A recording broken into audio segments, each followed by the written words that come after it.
কিছুদিন আগেই মাননীয় প্রধানমন্ত্রী শ্রী নরেন্দ্র মোদী তিনি সোনা কেনার ব্যাপারে কয়েকটি পরামর্শ দিয়েছিলেন।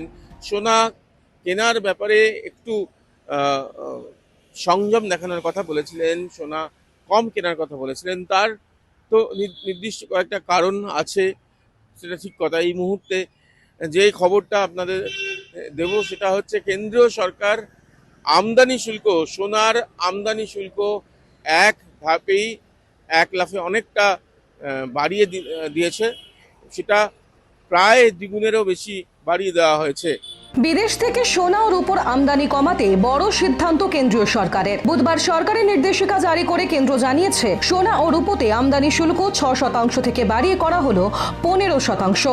মনে করা হচ্ছে, সরকারের এমন পদক্ষেপের মূল উদ্দেশ্য বাইরে থেকে মূল্যবান ধাতুর আমদানি কমানো এবং দেশে বৈদেশিক মুদ্রার ভাণ্ডারের উপর চাপ কমানো।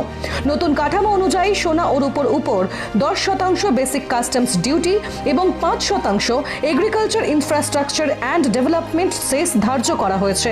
এই শুল্ক বাড়ানোর ক্ষেত্রে কি কি হতে চলেছে সেই প্রতিক্রিয়া নিতে গিয়ে আমাদের বউবাজারের স্বর্ণ ব্যবসায়ী সমিতির যারা আছেন তাদের সঙ্গে আমরা কথা বলি।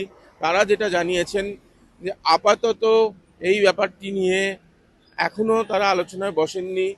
শুক্রবার দিন তারা এ নিয়ে আলোচনায় বসছেন এবং সেখানেই যাবতীয় সিদ্ধান্ত হবেন। তারা জানাবেন তাদের প্রতিক্রিয়ার কথা। আপাতত স্বর্ণ ব্যবসায়ী যারা রয়েছেন তাদের মধ্যে স্বাভাবিকভাবেই চাপানুতর শুরু হয়েছে।